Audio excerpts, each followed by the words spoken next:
When we think of a broken heart, we think of a bad breakup or the loss of a loved one. But not all broken hearts can be fixed with a good ugly cry, Netflix, and chocolates. Broken heart syndrome is a real medical issue, and it can happen at any moment. I really thought I was dying at that point in time. What you need to know to prevent this from happening to you or your loved one. That's straight ahead on Prescription for Life.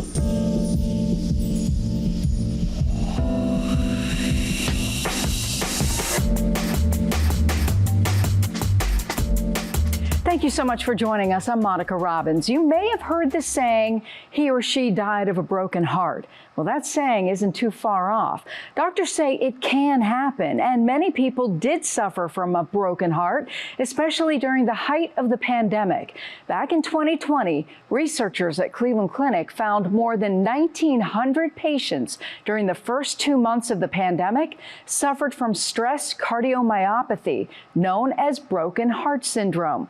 It's often brought on by overwhelming and stressful situations. It looks and feels like a heart attack, and it can be dangerous. We have a Cleveland Clinic expert here to tell us more about the syndrome and what we need to watch out for. But first, women who have suffered from a broken heart, well, this South Carolina woman knew right away something wasn't right. We was having a few guests over, and we was just sitting there, and then I had dinner, and it started feeling like I had acid reflux or indigestion, like a little burning, and then it wouldn't go away. I took something for acid reflux and it didn't go away, and I said, well, no, that's not it.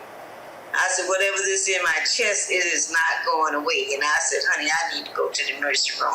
Doctors told Shirley Lewis the attack was caused by coping with the loss of her son and mother, who died 3 months apart in 2017. Lewis said she now gets checked regularly and encourages others to do the same. Take care of yourself. And if you need to engage or find literature or somebody to talk to or your physician, don't take it lightly when you start experiencing something with your heart. It was a serious car accident and major surgeries that caused an Ohio woman's broken heart. She shares her story with our Columbus TV station. I literally wrote out a letter saying goodbye to everybody because I thought I really thought I was dying at that point in time. A serious car accident and 4 major surgeries is what did it for Deborah Jones. And I said, you know what? You know, God, you're the giver and you're the taker, and right now you either give it to me or you take it. She made it to the hospital and could not believe what she was hearing. The lower left chamber of my heart was not beating at all. November 2011, she was diagnosed with Takotsubo cardiomyopathy or broken heart syndrome, a potentially deadly stress-induced heart attack. We've seen it in people who have had a loss of a loved one. Doctors say women are 10 times more likely to get it than men. Middle-aged or older women or postmenopausal women. And recent studies suggest cases have spiked during the pandemic. If you've gotten actually sick from COVID, maybe that could be enough to trigger the stress-induced heart problem also. Since her diagnosis, Jones has helped more than 1,000 women become broken heart syndrome survivors. If you think there's anything wrong, don't wait. What can we do to prevent a broken heart, and what are some signs? We dig into those questions and so much more with our expert. Joining me now is Cleveland Clinic cardiologist Dr. Grant Reed. Thank you so much for being here. Wonderful. Thanks for having me. We are talking about broken heart syndrome. So what is it? Yeah, so broken heart syndrome is actually a real thing. So what this is the heart's response to a very stressful event. And for one reason or another, for certain patients, an extremely stressful event can cause symptoms which are similar to a heart attack, chest pain, shortness of breath, sweating, and it can be impossible to tell the difference between a heart attack and the broken heart syndrome. However, we rule out all the causes and potentially of having a heart attack, and if all we're left with is a stressful event, then that's a broken heart syndrome. So it's a real thing. It affects about 1 of every 50 patients we think are having a heart attack, and patients can get very sick from this. When did you guys first notice this is actually a real thing? Yeah, so the awareness of this condition has been increasing over the last 2 decades. So as we've become better at recognizing it and diagnosing it, of course the prevalence has increased. So now we're diagnosing it in about 1 of every 50 patients who are coming in with a suspected heart attack. However, my interest in this actually started during the COVID pandemic because at that time I was in charge of our heart attack program at the Cleveland Clinic, and I found instead of about 1 of every 50 patients, it was like 1 of every 10 patients were coming in with this condition. So a significant increase in broken heart syndrome during the start of the COVID pandemic, this was not due to the COVID virus. None of our patients had COVID. They were all feeling extremely stressed by the pandemic in the early days, especially where things were very uncertain. We weren't sure what was going to happen. This was affecting patients' hearts in a very serious way, but it wasn't the virus. It was the stress of the situation. Does it damage the heart? Yeah, so it causes a very real effect on the heart where the heart muscle becomes weak. And it actually looks sort of like a balloon where the heart dilates and it just doesn't work very well. So in the short term, patients can get very sick from this. They can have congestive heart failure and significant symptoms of chest pain as mentioned. So it does cause a temporary damage, but fortunately for most patients with time and medicines, it actually can't completely resolve. So are these typically people who already have heart disease, or can this happen to just anyone? Yeah, so great question. It can happen to anybody. Females are more likely to have this happen than males, actually, and about 5 times more likely than males. The typical age group is like 65 to 75 years old, but it can happen to anyone. And there are some risk factors, but interestingly, established coronary artery disease and heart disease is not necessarily one of them. But it's so important that if you have symptoms of chest pain, of shortness of breath, of just feeling not well, and your symptoms don't go away for 5 to 10 minutes, you have to seek medical attention because it could be broken heart syndrome, or what is more likely is that it's a true heart attack. And the difference between the two is that patients with a broken heart, this may be a transient weakness of the heart, which gets better over time, but a heart attack, which is due to a complete blockage of a coronary artery, that can cause the heart muscle to permanently die, and that could be fatal or leave patients with a lifetime of heart attack symptoms and heart muscle weakness. And if you open up the artery as quickly as possible, then you could potentially save the patient's life. So it is so important to recognize your symptoms and seek medical attention because it could be broken heart syndrome or it could be a heart attack or another cause. Yeah, that other cause I want to talk about because it also sounds like a panic attack. Yeah, so the symptoms are so hard to tell the difference between. So, panic can cause symptoms of chest pain, shortness of breath, sweating, and it can mimic a heart attack. It can mimic broken heart syndrome. So if you're having these symptoms, you got to get checked out as soon as possible. And that is one of the most important actually factors in determining patient survival and their likelihood of living a life without consequences of a heart attack is seeking attention immediately, because we as physicians could try to get that artery open as fast as possible. But if a patient comes in after a day of symptoms, their heart muscle may be already dead. So again, broken heart syndrome doesn't cause permanent heart muscle weakness, but it can mimic so many other conditions. And panic being maybe one that is even less significant when it comes to the permanent effect on the heart, but heart attack is the one you really don't want to miss, because if you do, the consequences can be deadly.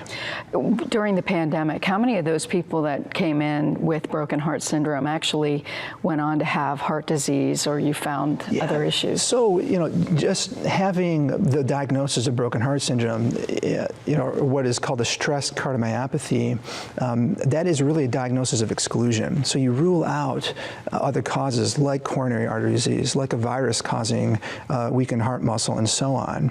It doesn't mean patients may not have some element of coronary artery disease. In fact, they may have mild or moderate coronary artery stenosis or plaque due to cholesterol, but the heart attack was not the reason. A complete blockage of the artery was not the reason for the heart muscle weakness.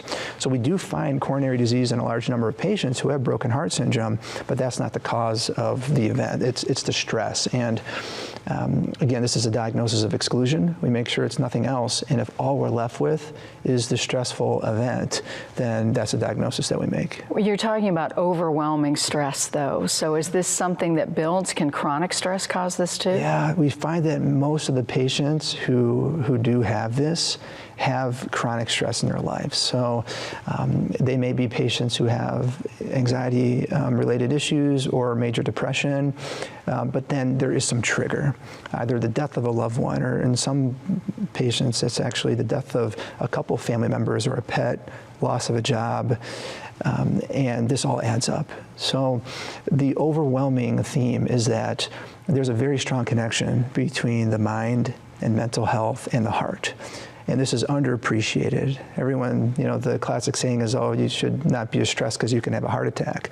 That's true. Stress can trigger an adrenaline response, which then can cause a heart attack due to a coronary artery blockage, but can also cause this, which is in many cases less severe and temporary, but can mimic a heart attack. And this is because the stress and the adrenaline rush of these stressful events, you can get sensitized to this over time if you're chronically anxious and depressed, and then this can culminate in this episode. So it's so important to pay attention to your symptoms and to treat your anxiety and try your best to take care of yourself from a mental health standpoint, because this is certainly something which can happen if you don't take care of yourself. When people hear of broken heart, they often hear of he broke my heart, she broke my heart, yeah. It was a relationship breakup. Yes. Is that enough to cause something like this? It can be enough.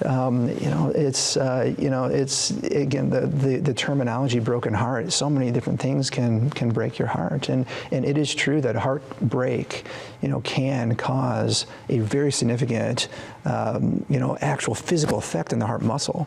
So emotional heartbreak, again, death of a loved one, breaking up in a relationship.